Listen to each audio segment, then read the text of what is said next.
The first night that we got our rifles during our national service in Singapore, there was a very elaborate ceremony.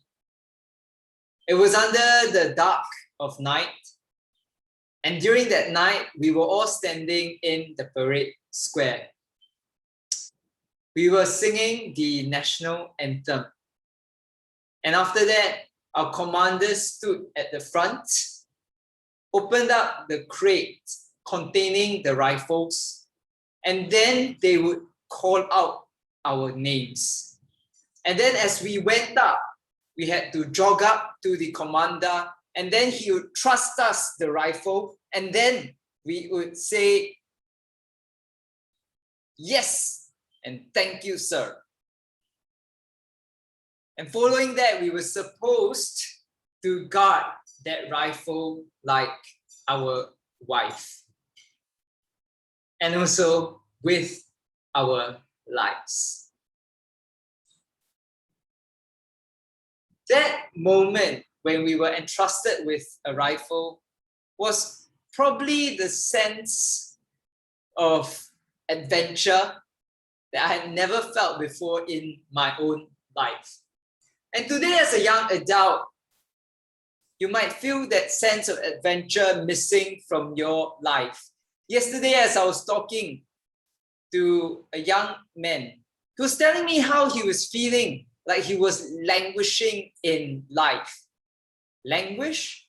That's a word that I've never heard for a very long time before my work. I probably only studied it in secondary school. And I went to search on the dictionary what it actually meant. And it meant lacking vitality, lacking life. And as the young man shared, he talked about his job, how he felt like there was no excitement, no challenge, and how he felt like even in his relationships, there wasn't that sense of adventure. He didn't love work particularly, but then when he went on to the weekend, there was also nothing in particular that he looked forward to. And as I heard him talk about this languishing, I found myself identifying with it. And today, you might be feeling that as well. Today, you might be at work and you feel like work is just a dreary slog. You are dragging yourself through work and you don't feel that sense of adventure, excitement, joy, fulfillment, purpose, passion that everyone seems to talk about. Everyone seems to talk about how they jump out of bed and then they start working like they were so excited. Everyone talks about how they live fantastic social lives that are filled with adventure, and it's so exciting. But that might not be you today. Today, I wanted to look more particularly at this sense of languishing amongst men. And from that, I want to draw insights from John Eldredge's book, Wild at Heart, which you can find a very good companion video series at wildatheart.org. That's wildatheart.org. And today, I wanted to share with you the key lesson, one key lesson that I learned from John Eldredge's book.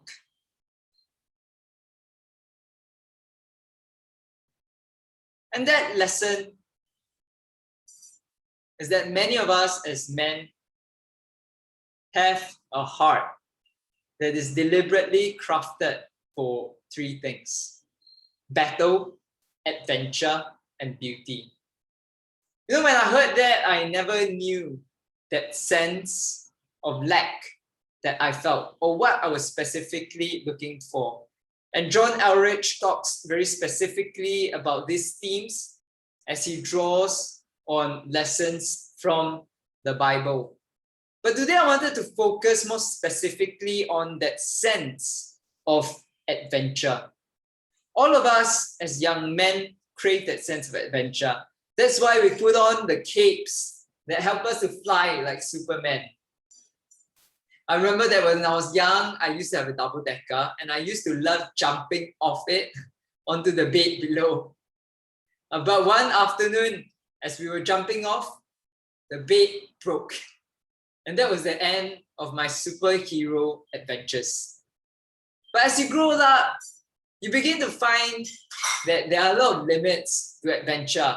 If you do this, you'll get caught, you might get into crime. And that's why many of us turn to secret adventures.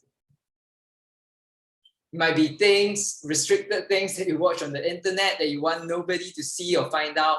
It might be the gambling, might be the stock market, it might be anything that gives you that sense of excitement and adventure in life. But today, we still don't seem to find it. And as I read and listened to John Elrich's video series, I found myself asking, how can we recreate that sense of adventure in our lives? I think the first principle is about being intentional about it. Today in COVID, our normal sense of adventure that comes from exploring new places, traveling, is no longer possible. But what that also means is that there's a world of possibility that comes from exploring new places in your homeland, in your hometown. It is about deliberately crafting those adventures for yourself. Find a new place that you've never explored before and go out and see it. Take a new pair of eyes to look at it, even though you might have lived there all your life. The second principle is that of relationship. Do these adventures with someone.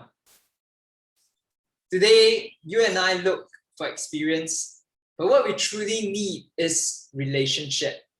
And that relationship and that refining that comes with sharing the adventure with someone makes the adventure so much more fun, engaging, and fulfilling. Because it's no longer about you, it's about all of us.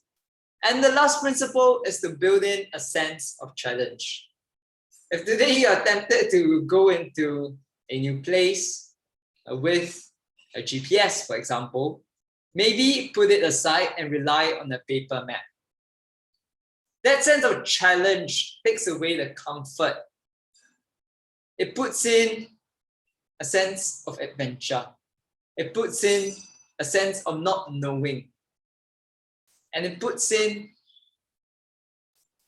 a guardrail against comfort.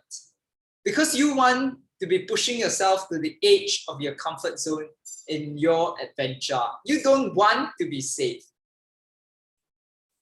You want adventure, but you might fear the anxiety and the danger that lies in adventure. So today, take the time to craft a challenge in that adventure. Before I ended, I wanted to share a story. One evening, as we were doing our outfield exercise in the army, we were told this terrible news. Someone had lost a rifle part. It was a tiny part, and he had lost it in the jungle. All of us were dispatched to look for it. And despite combing every single grass, tree, and log in the jungle, we couldn't find it. And sometimes that might seem like our lives, isn't it? That we are desperately searching for that thing, for it that will fulfill and fill our lives with that sense of excitement, joy, purpose, fulfillment. But it never seems to come. How can we find it again?